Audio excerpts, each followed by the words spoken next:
Oh Is God. there an outline? Is there an outline? I'm just wondering.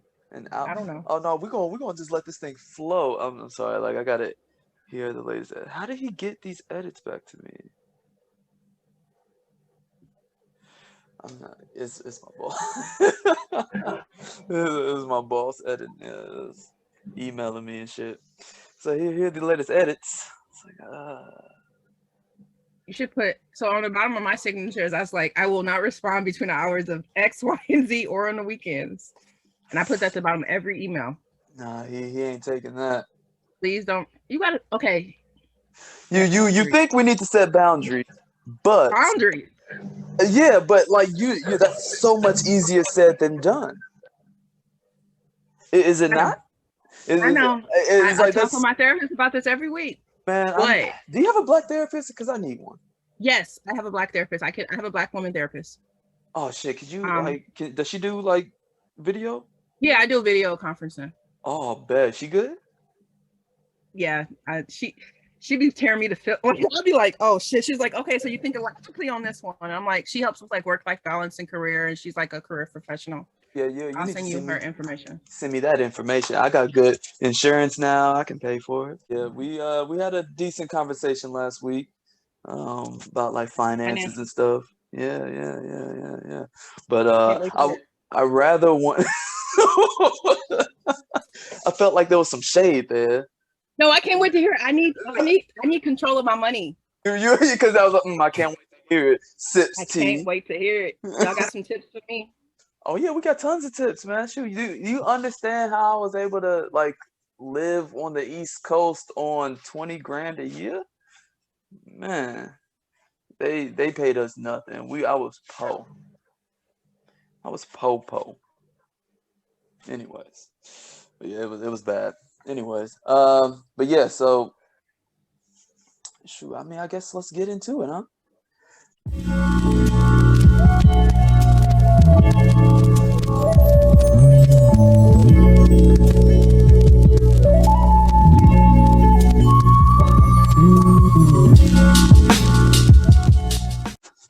Welcome to another episode, to another session of At the Bench with the Scientists Who Live.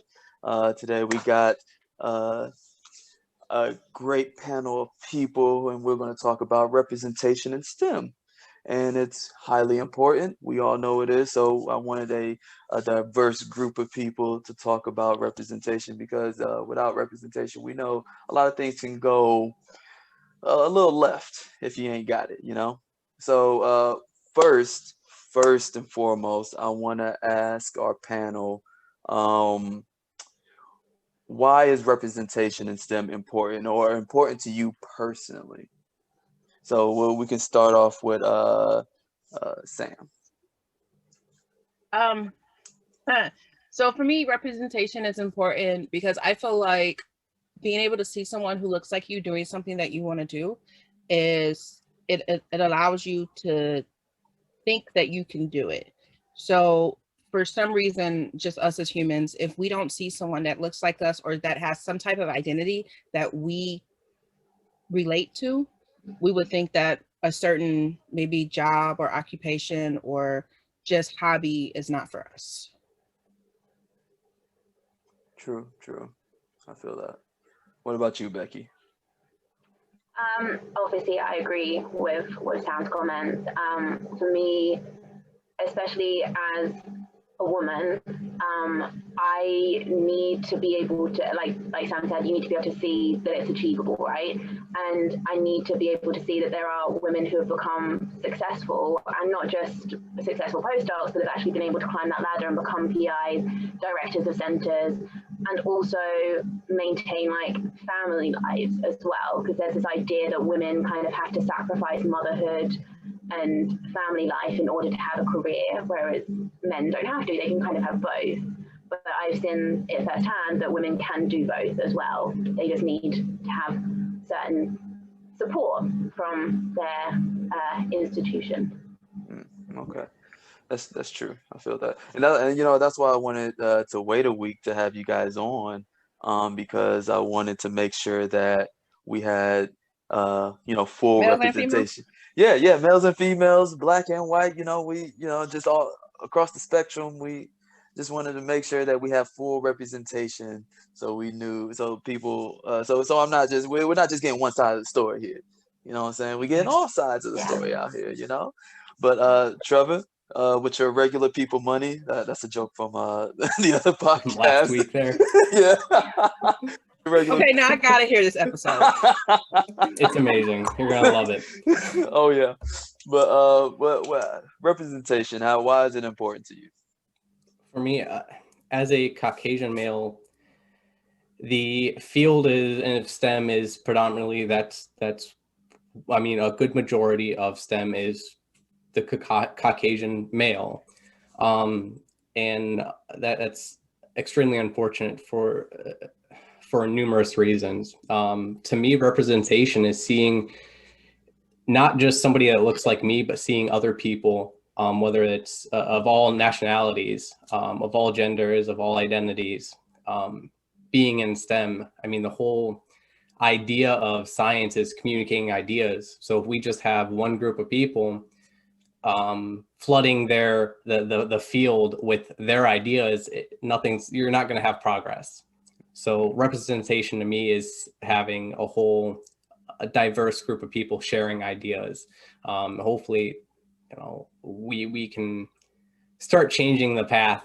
I've already seen a little bit of some changes in at least the industry of where I work, trying to include more of that representation, but there's still a long way to go. There really is. You know what? There's something to unpack there because like representation in industry compared to say academia is highly interesting because I feel like in industry I've noticed a lot of black and brown people go into industry because they don't want to deal with what's going on in academia, and I've seen that a lot. Yeah, and and there's different I don't know, diversity programs in different industry, different companies that they are really into. It's like, okay, well, we need to have this percentage of diverse cast groups of members in our company. If we don't, we're lacking. But in academia, it isn't really like that. But also, there's a lot of nepotism in academia. It's all about who you know. Because if you don't know somebody helping you get up, then they ain't, you have a lesser chance of getting there, even if your research is pretty good or great, something like that. But to bounce off that, I was going to say something, but so have you guys seen is there someone through your path that you've seen that has helped you be like, okay, yeah, I can make it, or has there not been anyone along the way, and did that inspire you to be like, you know what, I need to be that person? And anybody can take on to that. So I say both. Mm. So I didn't see anyone really in my field that I can make it. Like, so the only Black woman professor that I personally know that has tenure did not get tenure until last year. Wow. She was a new professor when I started my PhD. But I was like, okay, because I've seen Black professors, but like getting tenure in a STEM field, I was like, okay, yeah, I can do that. But because I haven't seen anyone, I'm like, you know what, I guess I have to do it. Which is a double-edged sword, just thinking of, me being one of the first, but I also want to try to make sure I'm not the only one. And then also just the mental health, self-care, the sacrifices that I have to make to try to get to that point. Yeah. It's hard. No, that is tough. I mean, because it's one of those things. It's like, okay, if not you, then who? If not now, then when? Those kind of things. Because I know for me, it's interesting because like undergrad, grad school. I mean, like so in undergrad, the only person of color I've seen was um, my analytical chemistry professor, Dr. Kimbo. He was from Nigeria. Now, and so So, but with representation, there's a difference there. There's a mhm. whole difference there.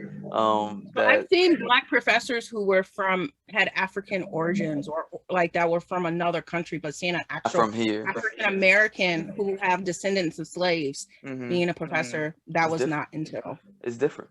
yeah. It's completely different. It is completely utterly different. And I mean that's a whole nother thing to unpack. But different type of representation though. Because I know and if you're looking at a stat wise, people will be like, oh, it's the same thing, but it's definitely No. not the same. Not at all. Not at all. Because I didn't see my first real like I think I've seen one or two at conferences, but like in my group until I got to Howard, and even then there was only like one, and he was my PI, so like that was it. Like even then, because the rest of them were either from the islands, Africa, white, yeah, just from different places, and none of them were from the United States. And it was weird. It was kind of crazy because my PI was new. My PI was pretty new, so it was like, yo, y'all just got one. Like, what's going on? Um, yeah, so that representation is important, but also at the same time, that mentorship from that representation is highly important because you can have the representation, but like you said, if you're not willing to bring people along with you, then what's the point?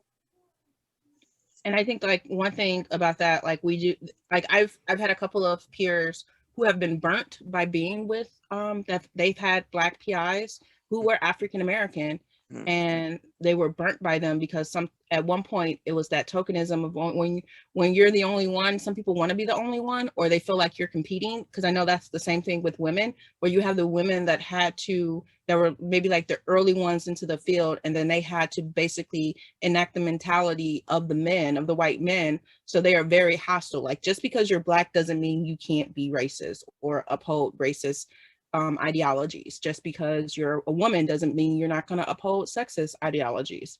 So that one thing that's really important for me is making it through that door, sitting at that table, but not closing the door behind me, not kicking the chair from somebody else. yeah, facts, facts. 'Cause you have to bring people along with you. You got to be able to, and I think it's a fine line because you're trying to be successful in this field, and you have to adapt, but you don't have to adapt in that way though. Yeah, You the really don't. one book that I read, and Becky and Trevor, don't let us like completely dominate the conversation, but there's one book that I read was How to Get Tenure Without Losing Your Soul, a Black woman's guide to academia. Oh, So I need wanting to get that. tenure, but not losing your soul in the process. I'm about to write that down because I'm gonna need to read that. Sam, you said that you had professors and weren't African American. What? So there's this. I'm just getting this picture in my head where there's this representation of international Black people, but not Black people from America. And I don't know why would there be that kind of in academia anyway? Why would that be? Why would that disparity Why is that? exist? Why is that different? That's a whole nother thing to unpack. But I'll try because you see Sam's face and she's just like, oh, that's different. So it's have any of y'all seen have any of y'all seen Black Panther? Yeah, Mhm. Okay, yeah.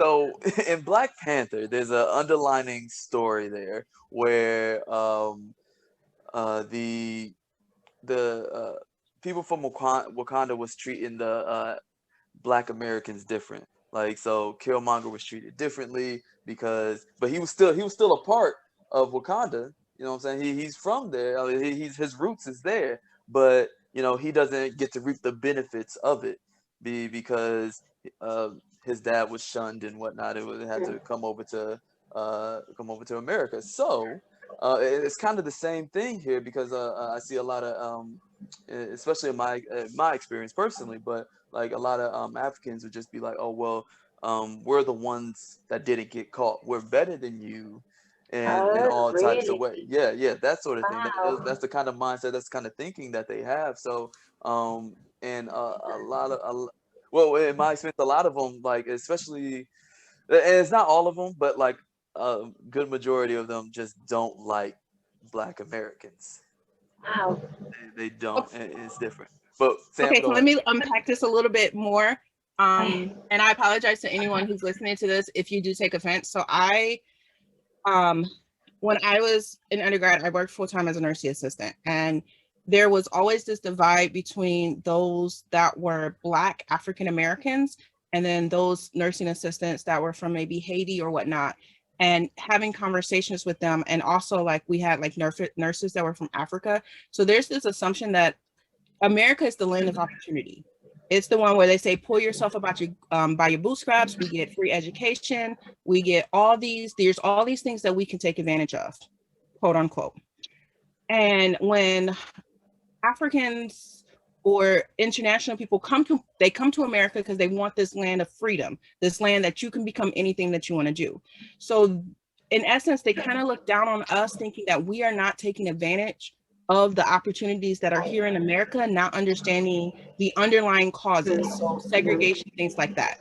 And like my ex was from Africa, and having conversations with him, I could see like this thing. And he even said like him coming here, they think it's so much different. And then when they actually come here, they see the realities, but still they're treated differently because the moment they start talking and you can hear their accent, white people will be like, oh, you're not one of those. You're not, I've had Africans tell me, how come y'all don't value education? And I'm like, we do. Or they'd be like, oh, well, you're different because you've actually gone on to, get your degrees. I had one random person in a grocery store was like, I had a t-shirt for my job, and he was like, well, why won't you do anything more than becoming a nurse assistant? And I'm like, I am in school, but I have to work while I'm in school. Like, I'm working on my bachelor's degree, but why is your assumption because I'm a young Black female that I'm not going to school? I also have to work. I'm sorry, I don't have those opportunities where I can just go to school free pass. So white people tend to think that they just have a higher work ethic because they'll come here, they'll work really, really hard so they can push themselves up, but not understanding that we don't necessarily have those opportunities. And academia will hire a foreign Black person before they will hire a domestic Black person and still count them as a part of their diversity statistic when that's not. Exactly. I couldn't have said it better myself, shoot. But yeah, that's exactly why it's different. It's completely different. It's messed up, but you know what it is. But I guess to get a little bit back on track, um, so Becky, I want to ask. So have you seen like a higher number of, let's see, Caucasian females in the STEM world, and is that representation? Does that representation help you, gain some confidence or motivation to keep moving forward? Because you have people around you that could, that you can go to potentially. I mean, you have options though where you can be like, oh, okay, yeah, I can rely on you as a mentor or something like that. Yeah, so I've actually been really fortunate during my PhD and my current postdoc that I have had at least one or two kind of like higher up female mentors or role models to look up to and to help guide me. So my PI for my PhD was male, but so we were a really big lab in my PhD. There was like 30 of us, and he obviously couldn't manage and mentor every single one of us, like PhDs and postdocs, because he's only got so many hours in the day. And he was also the head of the center and stuff. So he used to basically give each PhD student a postdoc, and that postdoc would be like a co-supervisor, so more like the day-to-day. Like if I need a weekly meeting, I'd go to Natalie, who was a senior postdoc in the lab, and my PI would probably never hear this, so I can say it. Natalie got me through that PhD, not him. Like absolutely. And she was probably like that first person that showed me that like you can break that glass ceiling.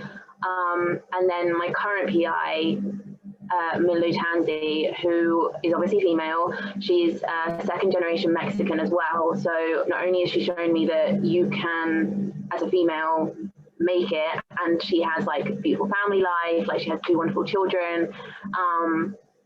She's also shown me that you can do that as a woman who is also a minority as well. And going back to what Trevor said about, obviously I'm female, so I obviously have a slight disadvantage there, but I am still white, so I have privilege in that sense. And I agree wholeheartedly with Trevor when it comes to the fact that if I walk into a conference or a room and I see it's just all white people, that makes me really sad, especially if it's all white men, because like Trevor said, we don't just want one narrative for our science, right? We want lots of different opinions from different people, different types of people. And my supervisor is a really great person for making sure that there's representation of all ethnic minorities in our lab, and in our center, because she's the head of the center as well now. So she's shown me that like that's the kind of, if I work my way up the ladder, that's the kind of PI I want to be. Like I want to make sure that I'm doing the same. I don't just want to have a lab full of white people, or even just a lab full of white women, because like I love the fact that women are becoming more representative. I don't want it to just be women, I want it to be women and men, and of all ethnic minorities. So like that's the only way science can really progress, if we have this kind of like collaborative nature. Yeah, I agree.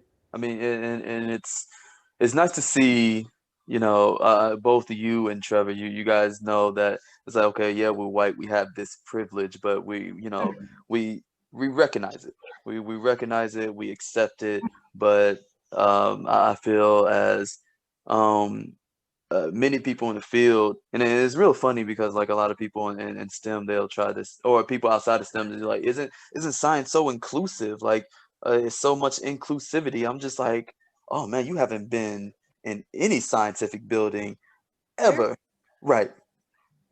Where? Like you say, especially in academia, maybe like especially in academia, because like it's like, especially coming from the UK, like I got my PhD at Oxford, which is basically white men in like elbow like little suede patches in like little leather arms, you know. Oh, that's great. That had to be a sight to see. That's amazing. So Trevor, I want to ask you this. So now, since I mean, you're the majority here, right? You're Yeah, majority in yeah. STEM, and how, for you, how does that feel to be the majority? Has it made things easier? And because I know you do mentoring things, Mhm. and so how does that affected your the way that you mentor other people or other young scientists, and how have you gone about trying to bring other people along, knowing that hey, I'm the majority, but I have a job or an opportunity to bring other people with me because Mhm. yes, I'm here. That's a deep question. Honestly, just all right. When it comes to trying to bring other people in, that's really just trying to show first off that I'm not just somebody that spends 24 hours in a lab. So showing that I'm a real person, we work out, we do things other than just sit in a lab. So that really helps bring in a wider group of individuals. For example, when I throw events, I try to make it interesting for all ages, show how what we're doing at that specific event could impact other people's lives. I mean, we all live in the same world, we all abide by the same things. So having, learning about the world around us really helps connect all of us, I guess, if that makes sense. Yeah.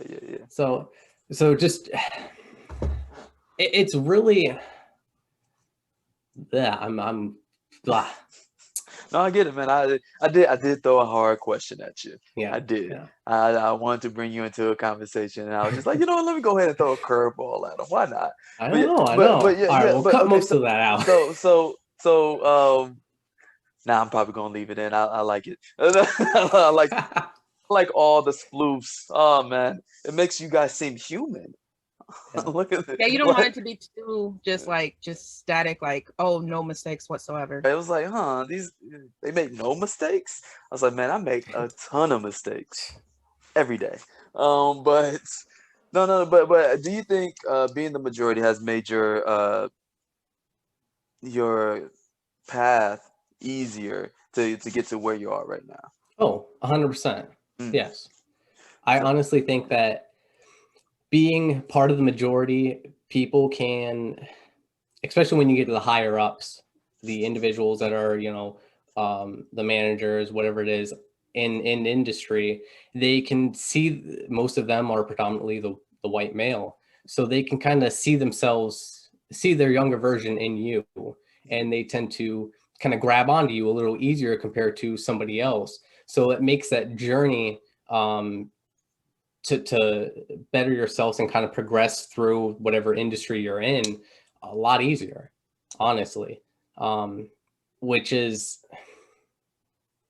it's sad. It's sad that I can get opportunities that I may not be best suited for based off of just say my skin color or whatever nationality I am. So that is really sad, but I do see a difference. I mean, I've gained opportunities that I wasn't maybe not necessarily the best fit for.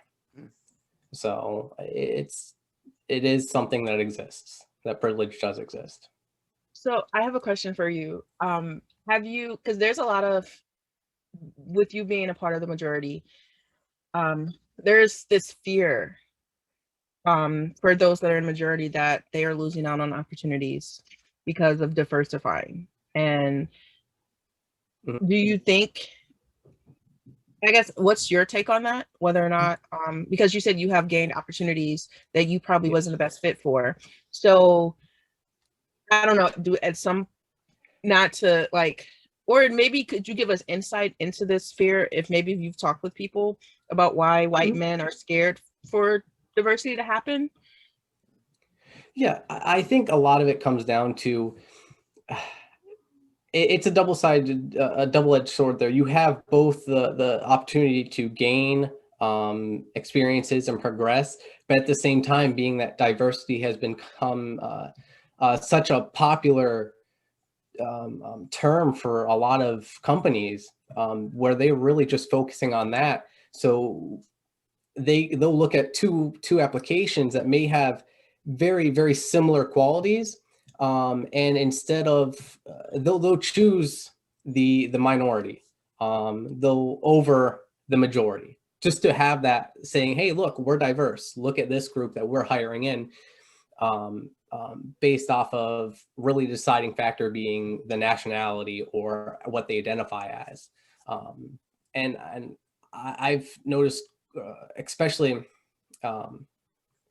earlier on in my career, when I was with other scientists that were just kind of beginning their journey, unfortunately, a lot of them blamed the reason that they didn't get a job or get an opportunity off of the fact that they were white, which, I mean, it's hard to make that. You can't necessarily justify that opportunity if you didn't make that hiring decision. You don't know what other candidates there were. So why are you automatically going to, it was a race issue.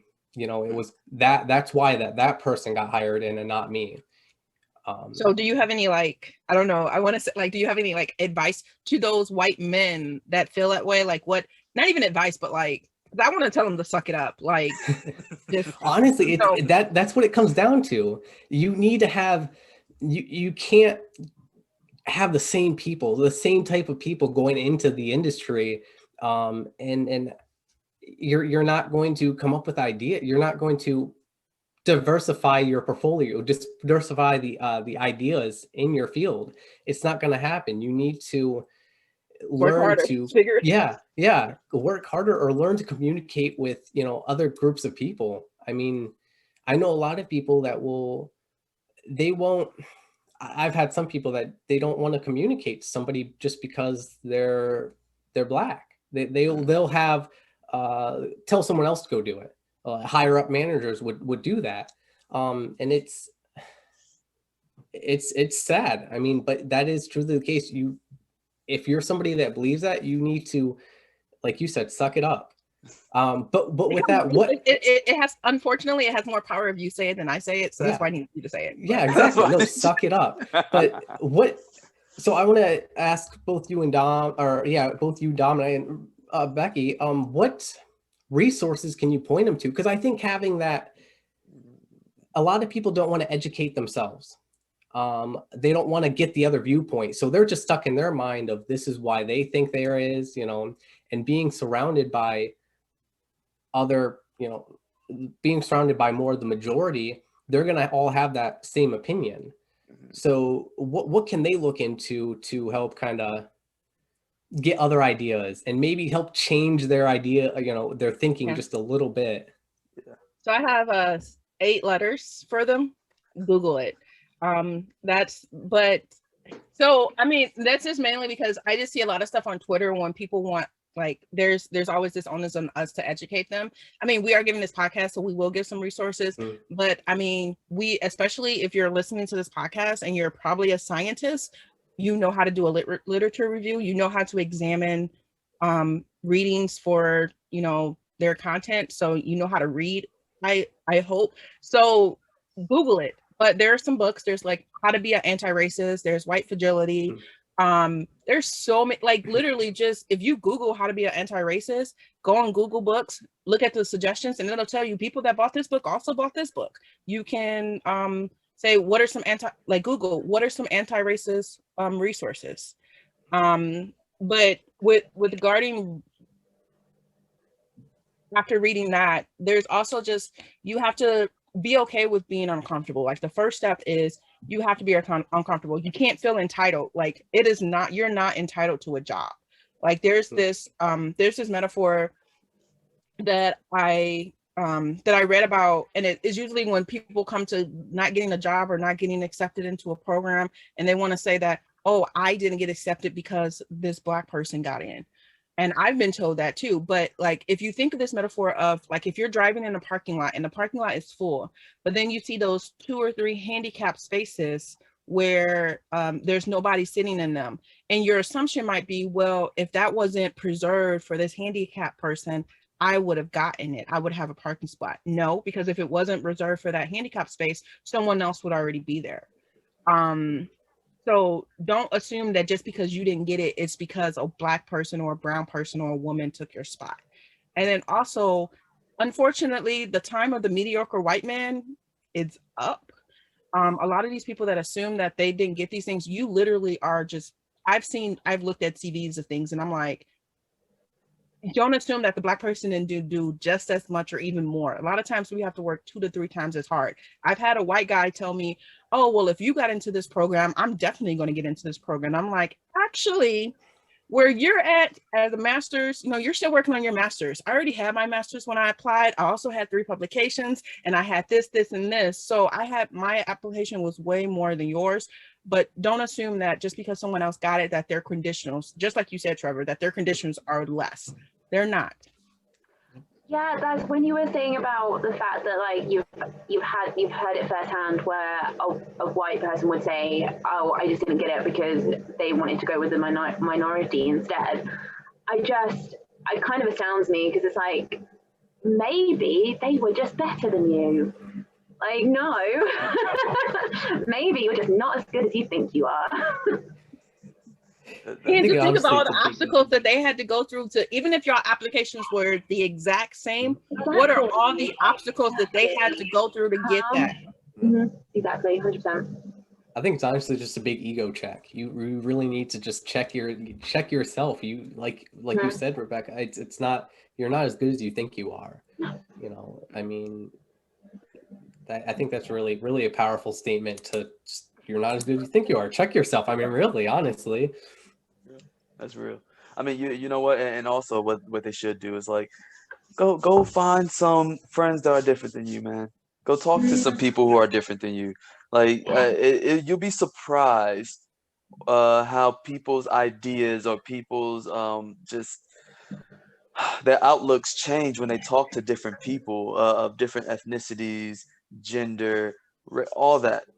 When they actually sit down and like talk to these people, like obviously there's some people who are just like just flat out racist, who are just kind of like, yo, I don't want to talk to these people even if I, and those people are those people, whatever. But there's a lot of ignorance going around because if you don't have the knowledge, if you don't understand, if you don't talk to people, and then also, nobody across the spectrum is a monolith here. So there's so many different people, and there's so many, they so many different personalities that you can talk to, and you just be like, oh snap, hey, we're just alike. You like the same things.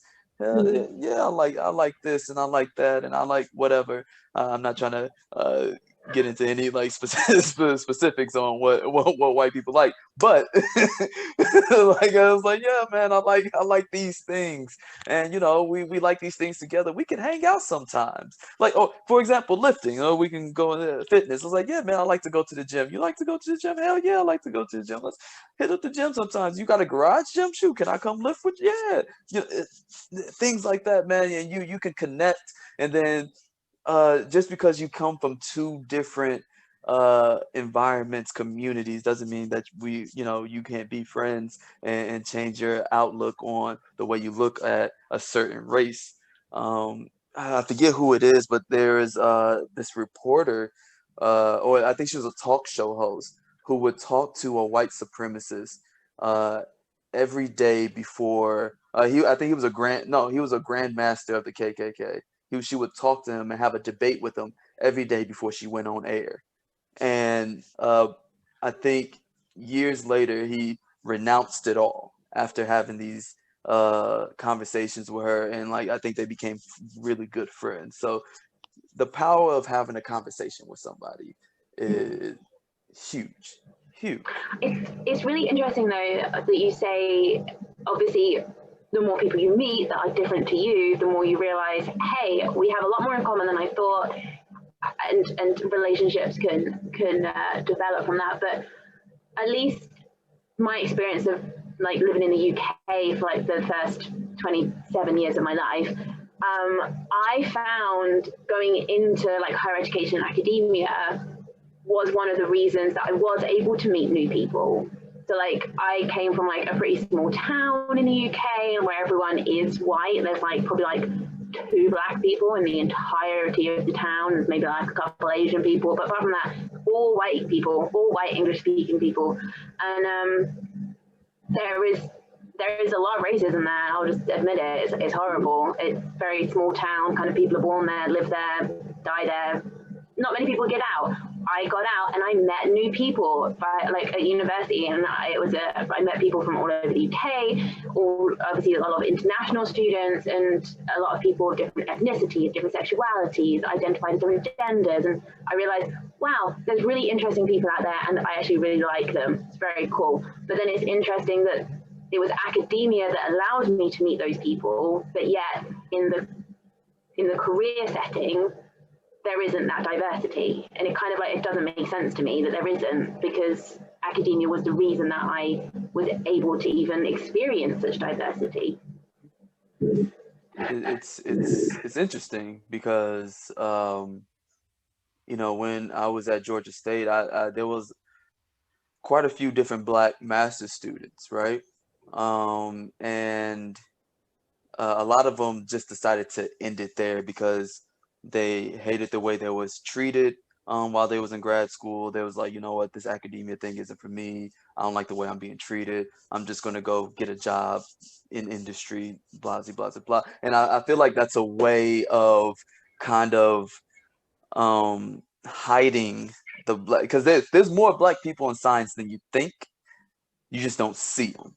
And I think that's the biggest thing. That's the biggest problem right now. We don't see them. And like we said, representation is so important, because I know growing up, I didn't see a black scientist. I just like science, and I was like, yo, I'm gonna go into this.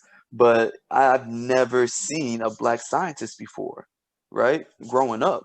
So, and it just wasn't a thing. A black scientist, a black doctor. We didn't see any of these things. But I'm a scientist. My brother's a physician now, and like we decided to be these things because you know we wanted to. He enjoyed medicine, I enjoy science. Like, why not? But if why not us, then who else, but I think the biggest thing here is like, do you think industry, there's representation, and then so I know in academia, when they get a little bit, or industry when they get a little bit, they trying to clump them together and be like, hey, let's take this photo real quick and put you out to the masses to show, yo, we got black people here, we got them here. So do you think that that's a detriment, or do you think that is something that should be being done, so there's we can see this representation? Because I feel like, granted, I feel like it's a double-edged sword, but like, do you think that that needs to be done so we can get that representation out there? So it's a detriment when you're lying. Mm-hmm. So when your pictures are showing black students, but they're black students from 10 years ago and they're not current, or when you take a picture from a faculty member that's in another department and put them on your flyer as if they're in your department, that's not being truthful. Mm-hmm. Because I've seen this happen and heard. So I tend to, like, when they were like, let's take pictures, I hide, because you don't have to use my face for this token to say that, hey, we have this, when I know you don't have that. So like, I will represent myself in things that I do, but I'm not going to be a part of a big picture to showcase tokenism, like, and basically be a token for you to use 20 years from now when my hair color not even the same. But the one of the things I was also thinking when you were talking about industry and like the students leaving and going to industry, especially in academia, people tend to think of, if you don't become a professor, you failed.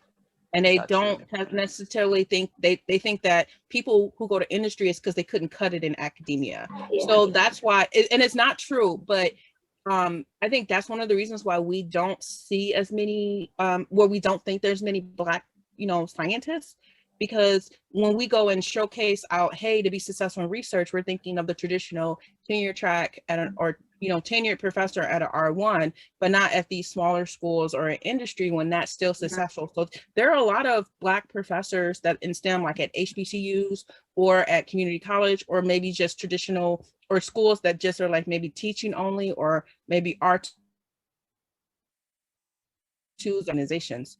So back with that photo thing, a lot of times for industry, they can have, 10, 15 black professionals, and even though they're probably like scattered into different departments, but it's still better than academia. But academia, I think, because I don't necessarily mind putting faces, but there was something I was talking with someone for their catalog, is literally be the same person.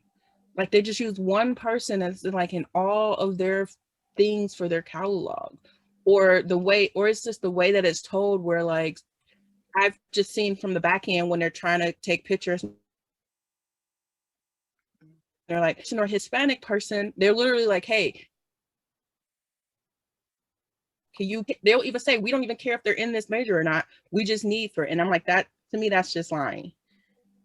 You can't just showcase diversity saying that, oh, well, we hope we're going to get, because that's misleading, because then people are going to come there thinking that they're going to be able to find a community, and they're not. So if I'm going to be your poster boy, you got to pay me. That too. So yes, yeah. So you can't take no pictures of me unless so on the days where they be like, we pictures, best believe I be looking my raggediest. So they don't even try to take a picture of me. Yeah, but what's crazy? Like, but in industry, you actually get paid a whole lot more. So like, that's like, people was like, yo, you don't think that's successful, man? Look at some of them. They get paid. Like I got a You get friend. that regular people money. That regular people money, exactly. so so I got a friend. She works in Amazon, right?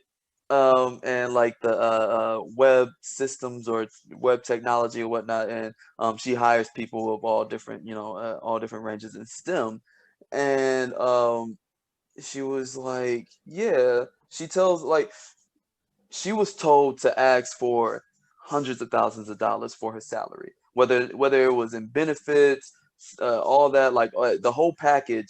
Like I know one day we was talking, she was like, "Yo, if you go into the industry, ask, or if you go into biotech, ask for 500,000, what in the whole package, 500 grand in the whole package." And I'm just like, "Yo," they was like, "They will pay it because they need you." Like that's the kind of that's the kind of leverage that I guess we kind of have, but at the same time, um, I feel like some of that money is pain and suffering money because you're gonna do some pain. You're gonna do some pain and Damages. it was like, yo, go ahead and pay me my pain and suffering up front, real quick, like because I'm gonna go through some shit while I'm here, so I might as well get compensated for it before we even start this whole process. But my thing is, so can industry do a better job of highlighting the diversity that is in industry, or is it our burden to bear as diverse people? I I honestly think that it can go a little bit. Both both groups really need to step up. I think. I mean, I don't see um, in industry, at least the two I've been in coatings and in medical devices now. Um, I haven't seen a lot of diversity being shown, representation being shown, besides when it was um, popular, convenient, like last summer. When something happens. Yes, exactly. If it's something that is shown over time, shown repeatedly, regularly, I think that's the biggest thing that industry needs to work on is showing that regularly and more. Besides when, like I said, when it's popular.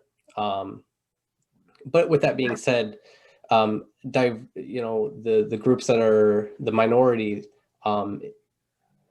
if they can show the work that they're doing, maybe be more public with what they're doing, participate more in that outreach, that science communication, and showing themselves in the um, foreground of their field. I think that's going to be a big game changer as well.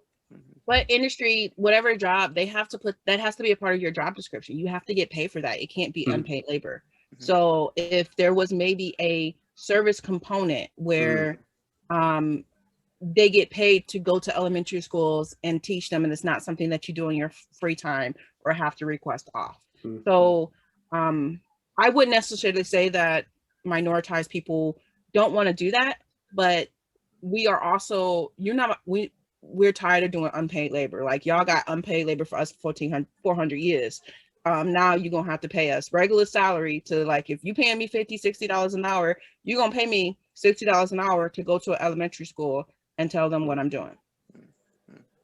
Facts. I could see that. I could see that. Honestly, then that would be, I see that something the industry should be doing more then. I mean, if that would, I think that would increase the people that, go out and actually put themselves out there. I 100% agree that that would be something that's, it's going to help both, not only that the minority group kind of become part of the majority, kind of do that 50-50 split, but that's also going to help the industry itself. So that should be something that should be done. I mean, increasing that representation of that group in that specific field, that specific industry. I mean, that's going to be, I agree 100%. Yeah, get them young. Gotta get them young, because if the only thing that they see as one specific thing or one or two specific things, and they think that's the only way, the only thing that they can do, or the only way to be successful. That's a problem. Because I know a lot of people just think, I know, I don't make, or scientists don't make good money. I feel like if you're good, if you're good with your money, then you can make good money no matter what. But like, yes, we don't make as much money as we should. That's a whole nother thing. We don't make See, much I money as wish I we would have should. heard this conversation that y'all had last week about no, because okay, so when I was a grad student, I went to a next it was Next Prof, University of Michigan hosted it. So for people that wanted to be professors. And someone told me that professors don't make that much money. And no, wait. Okay. So I'm like, well, how much do professors make? They make like 80,000 a year, or 80,000 for 9 months. And then you can add summer salary on top of that. And I guess to white people, 80,000 a year ain't that much money. But to someone who grew up with a single mom who made maybe $24,000 a year raising 3 kids, $80,000 is a lot of money. I mean, now I'm looking at it like, good God, like the fact that I have student loans and my quality of life is like, I said I was going to live like I was still a grad student when I got my job. But I got an apartment that's 3 times what my rent was. I'm comfortable. I like nice things. So I could live at a lower thing and maybe put more money to my loans, but I like having a full-size gym in my apartment. We got 2 pools, a jacuzzi. I'm gonna spend that extra money for that. You out here living, all right? I know, right? Don't tell the government that. No, hey, you gotta tell me I'm twice. trying to get that student loans. I hope they give us more than $10,000. They ain't gonna do that. Biden doesn't seem that they have to get the whole Senate to be behind them to I get know him to. he had the nerve to say $40,000 to people at Yale that they should have went to state schools. Woo. Sir. Everybody that went to Yale and Harvard probably didn't take out student loans. Facts. So, but hey, let's not get into politics. True. Oh man, you know what? This has been a really good and really enlightening conversation. Just because we got, like I said, I wanted to wait so I could get everybody and get all different perspectives, because all y'all's perspective is um it's pretty enlightening, especially for people who, if you're out there listening and you've never met a black scientist, or you never met a black male scientist, a black woman scientist, you never met a woman scientist out here. Like if you haven't been exposed to these people, you get to know, it's like, oh, okay, it's we're out there, but we just need more representation out there, and representation is so important. It's extremely important. But that's why that's why for me personally, I told myself, hey, I'm going to go into academia, and for that reason, so I can have that exposure, so people can see me, so I can be seen, as this, black scientist who is like, oh man, he made it. He's not normal.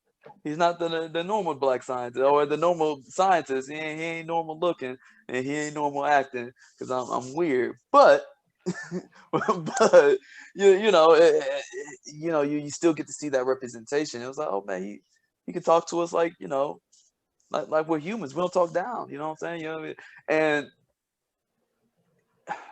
it's always a shame. It's always it always saddens me, because I've come across black people in the STEM field um, who just don't care about uplifting their own. And then that's where I was like, do you understand that? I was like, no, that's how we get further ahead. If we're not crabs in a barrel. We can't be crabs in a barrel. We have to lift each other up. How do you think white people do it? They uplift each other. They bring each other along with them. But it seems like it's a problem when we do it. And you know what, man? Honestly, it's hard to block out that noise, but you have to. You have to be like, well, fuck you. I don't care what you think. I'm still I'm still bringing these people along with me because they're good. They're good, and they're not getting their just due. You know. Or even if they're not, like, maybe like they might not be good at that point, but you see potential. Mm-hmm. Like, Mm-hmm. and maybe they, maybe their CV or their resume or their experience at that current moment, their grades might not be the greatest, but if you have a conversation with them, you can figure out why they have those hardships. Maybe they just had a bad semester. Maybe they didn't have, maybe their statement isn't that great because they didn't have mentorship. I can tell you that these white applications have mentors and advisors that revise and revise, but when you see the Black person that sent theirs in, no one looked at it. No one told them what they're supposed to do or how they're supposed to do it. And they did that all by themselves. The fact that they even put themselves out there. Yeah. Yeah. I mean, when you say that, oh, that just brings me back to me writing my dissertation. Yeah. When I It- go back and read my personal statement, my first ones, I'm like, damn, who they is took this a chance person? on me. Right. It's like, what is yours? Man, Nope. yeah, I mean, exactly, because I had a Black PI from Southeast DC, and my man's, he straight, DC has a slang, and he'll call he for the first like year, he'd just like so instead of saying what up though, he'll be like, hey yo, what up Mo? And I was just like, yo, my name ain't Mo. And I was just like, oh, then my friend, he was just like, yo, no, that's our slang. It's just our slang was saying, what up, dude? You know what I'm saying? Like, and so, like, he was like that, and it's crazy. By the end of it, he just didn't want to read over my dissertation. Didn't want to give me edits. There was no back and forth. I wrote that thing on my own. Did you have like peers that gave you feedback and stuff, or? No, I mean it was a thick document. Yeah.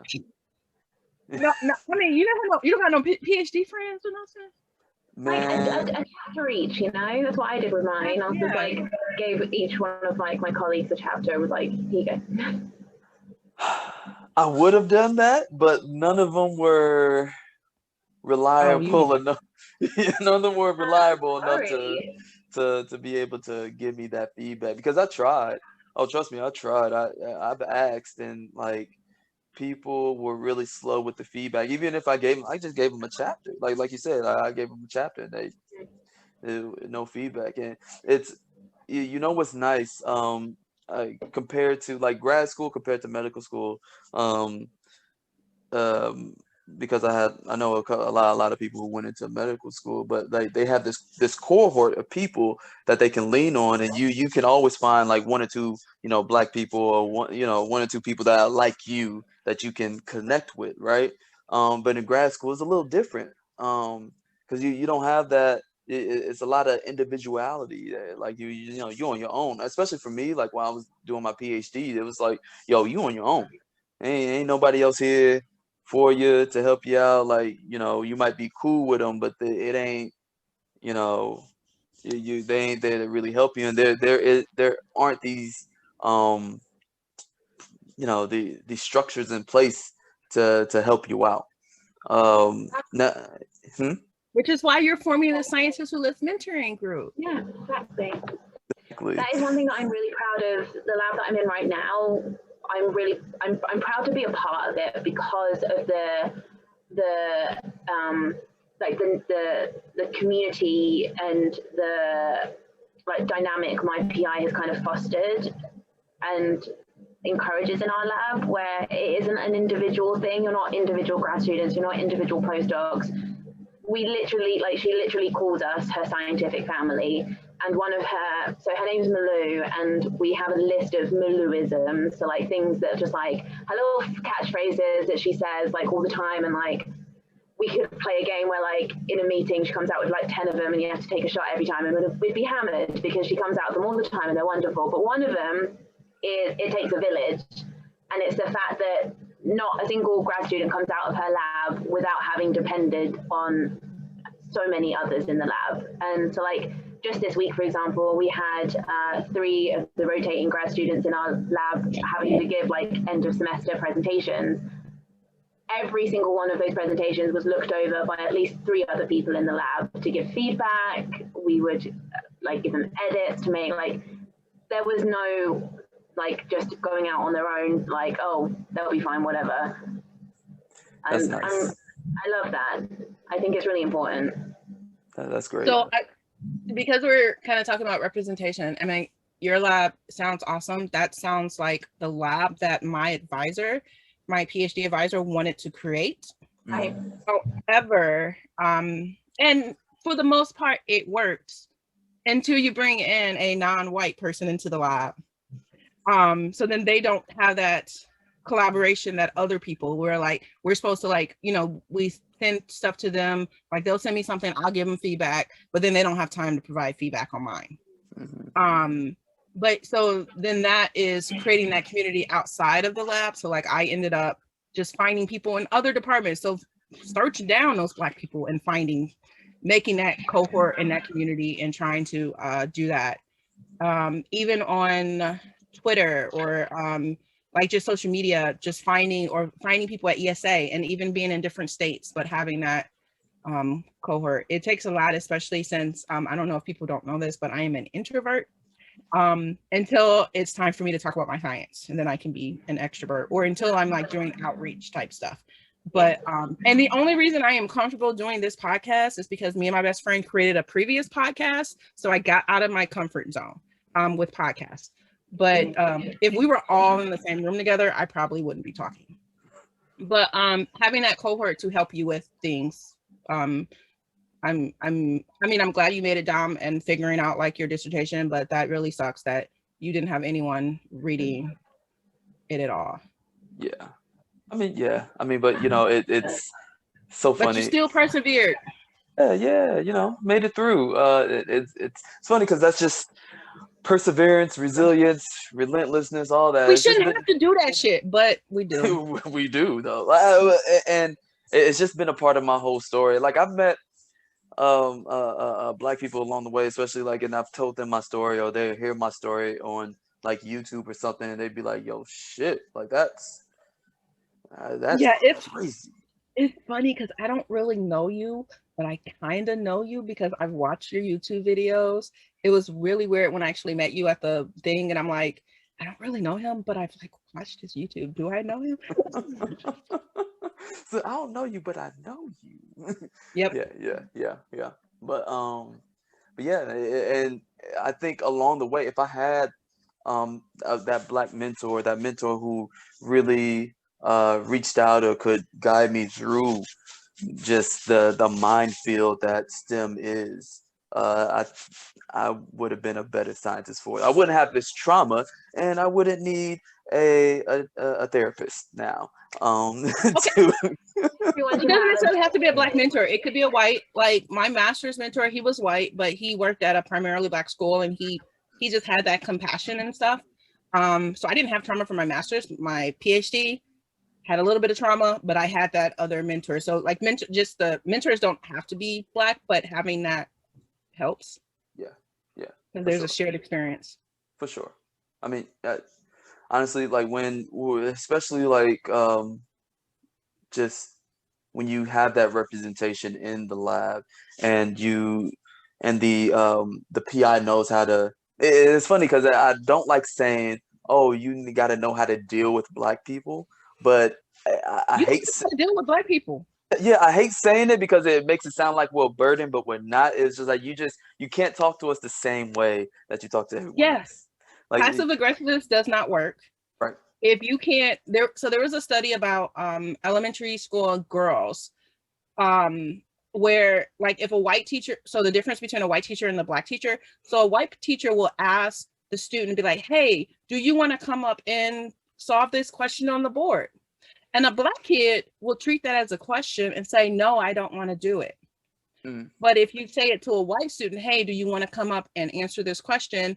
They might be like, "Oh, okay," and get up. So a white person asking them a question, they might think that it's not like me. If you ask me, "Hey, do you want to do this?" and I say no, because I had to tell my advisor, if it's a question, I can say yes or no. If it's not a question, if it's a demand, you have to tell me that is a demand. You have to tell me to do something. Don't ask me if I want to do something, because if I don't, and then get mad when I say no. Mm-hmm. And I think a lot of white PIs will ask you, do you want to do something, or could you do something? And if I say no, you can't get mad because I say no, because you gave me a choice. They always say it's a suggestion, and it's really Yeah, not. no. If I'm like, is it a suggestion or is it a requirement? Because if it's a suggestion, I can decide not to take it, and you can't get mad that I don't take it. True. I had to tell my other PI. Yeah, I was like, is it a suggestion or not? I've had the same thing. I because when I especially like as I'm writing this grant, because this is my work, this is my research, and he'll be like, oh well, tell me if you agree with these edits. No. You really don't want me to say I disagree with these edits, because I tested it out and I disagree with some of the edits, and he was just like, well, I strongly suggest that. I was like, yo, that's your passive aggressive way of saying, no, yo, you bet, hey, I demand you to put my edits in because they're right, you're wrong. Like I was just like, yo, just tell me. It's like, yo, if that's the way it was, because when I first joined, it was like, oh, we're collaborators. I was like, yo, whatever you say, that's not true, and that never will be true, because you are ahead of me. You have a higher position than me. You have hired me. I am your employee. Like, no matter how much you want to believe that, oh, we're equals, we're not. And I think that's, and it's funny because I haven't heard anybody in the lab, in my lab, actually have to deal with this particular thing. And I don't know if it's just me or what, but what I found as I've going through this scientific journey of mine is that a lot of my PIs, because I'm this big black man, they feel like they're afraid of you. Yeah, they want to establish dominance. They want to try to establish dominance over me. And I'm like, yo, bro, you have all the power. You already have all the power. Why? Why do you have to establish dominance over me? Like, I could be gone like that. So it's really, really, it's wild to me just to see how their demeanors change because, when I walk into the room. It's not just being a black man, it's being a black woman too. Yeah. So I've had that where, I've had white guys act like they're afraid of me, afraid to talk to me. And I'm like, damn, you think, I am strong, and maybe they think I can beat their ass, but I'm like, are you serious? You already have power. Huh? You probably can. I know that, but in my professional way, I won't do it. I've had like where they're like scared to talk to me. They will go to, and then like right now at my current job, like, so I'm one of 2 black professors in my department. The other one, he's been there for 30 years. There's literally a 30-year difference between our careers. I'm at the beginning of mine and he's there. But there's also this paternalistic thing where they had an issue with the student that I was going to bring in. And they had concerns, and instead of coming to me to express those concerns, they went to him. Hey, why is Sam doing this? I have concerns about the student that Sam wants to bring in. Can you talk to her? He's like, why don't you talk to her? Well, I don't. My office and talk to me. I know I can give a good mean mug, but damn, I don't know. Yeah, that's real. That's real. I think it goes back to what I think it was Dom said. Like, you need to get okay with feeling a bit uncomfortable. Like, I'm guessing the reason he bypassed, didn't come to you directly is because he didn't want to have like an uncomfortable conversation, right? But he needs to be okay with having an uncomfortable conversation at some point. In the moment, if I disagree, well, you don't have to get defensive. Yes, I am getting defensive because you are undermining what you're saying, that you don't think I can do this. You don't think that my expertise or my abilities. I'm not capable of mentoring this student. So basically, they didn't want me to bring in the first student that I was trying to bring in. In our department, you pay directly for your student, all the stuff. So it comes out your grant or whatnot. And they didn't feel like this student was of a high quality. They thought that it would take too much of my effort to mentor said student, that I could have chosen a student with more experience, more research experience, more of this. And I'm like, oh, so you want me to choose a white guy that has been able to have research experiences throughout their whole undergrad. And then I was like, this person has more experience from their undergrad than I had at my undergrad. Like, what do you mean? But that's the shit that pisses me off. Yeah. Because you know you don't, they wouldn't take that time. Yeah, you don't fit into a mold. You don't fit into this thing that they want you to fit in, and then you're just like, oh well, you might be a problem. They want you to be them, just a different color. And I'm sorry, like you know what's funny? I was like, yo, I'm sorry to tell all my bosses, all my old PIs. I think there's only one that, like, my undergraduate PI who loves the hell out of me. I love the hell out of him too. White guy.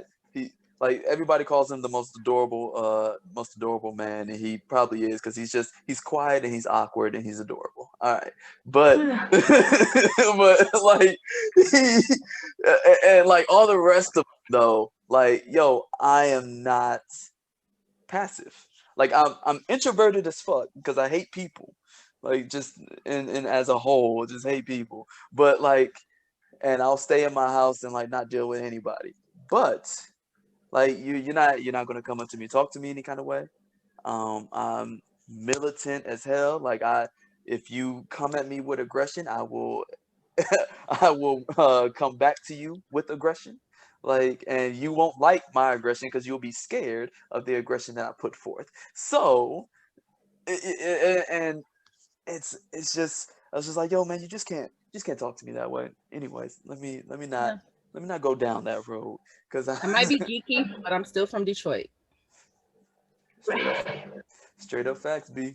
Straight up facts. Shoot, hey, like, yo. to them, like, all my people in Detroit, they're like, oh, I'm so soft.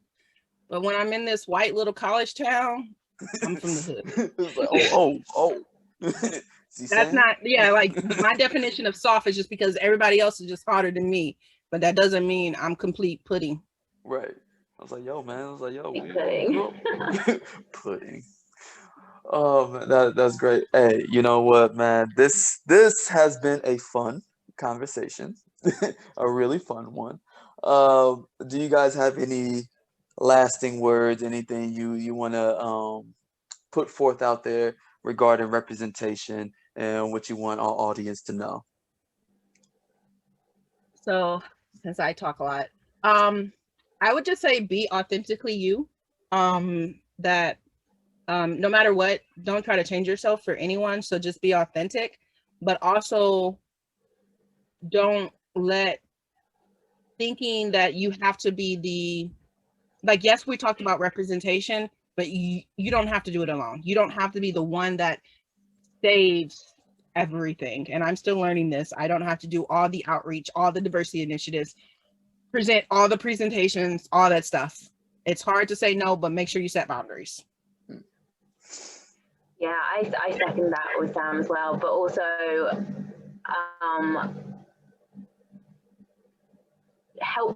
look out for your peers, and especially your peers, especially the white people that are listening, especially your peers that are of an ethnic minority, because they're going to be going through a lot more obstacles. I think the only way that we're going to help prop each other up is if we have each other's backs. I think being not being afraid to ask for help. I know as scientists, we often tend to try to do it on our own, and the faster you learn that you can't do it on your own, that's going to be amazing for your future progression. So really just asking for help, and if someone does ask you for your help, do everything you can to make sure you do what you can to help them, prop them up, like Rebecca said. Yeah, and if one of your peers gives you a chapter from their thesis to edit and look over, get it back to them in a manner, you horrible people. What the hell? Oh gosh, facts. I love it. Hey, and at the same time, um, just don't be afraid to go into these spaces. Like, yeah, it's scary. It's what like when I went into my undergrad, like it was I mean it's Indiana, but it's a predominantly white private institution, and my family was like, "Are you sure?" And I was just like, "Yeah, I think I have to," because I knew I was going to go into science, and I knew like this was going to be my projection. Um, could I have imagined the hardship along the way? No. Could I have had some help? Sure. But like what everybody's saying here is, don't be afraid to go into those spaces. You're not the only one. Uh, look and find other people and gain that group, gain that cohort of people that will, prop you up along the way, help you along the way. And just because, and also not all black people are there in science are there to help you. Not all white people are Not there all to hinder. skin folk are Yeah, kin and folk. folk facts, but And not all white people are racist.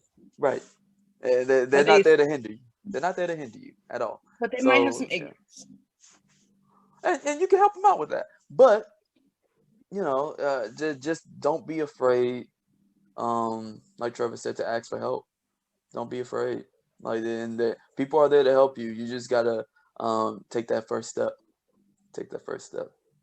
But hey, you know what? Hey, I thank you guys for this conversation. I'm sure a lot of people are gonna love this conversation. I love the last one because Sam, you gotta listen to it. Gotta send it to me. Yeah, I got you. I still gotta edit it.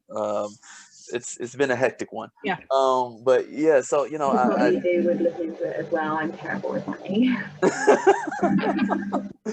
So, I really, really thank you guys for being a part of this conversation because I think it's a conversation that needed to be had. And I thank you, the audience, for listening. It's I'm glad we can put this forth or put this out there for you guys to listen, you guys to kind of get mentored without, I guess, seeing our faces personally. But if you do want to get mentored, if you do, if you go to us at www.scientistswholift.com, there's a whole questionnaire you can fill out, and you can get mentored by one of these lovely people you see right here. So, again, thanks for listening to At the Bench with Scientists Who Live. I'll see you guys next time.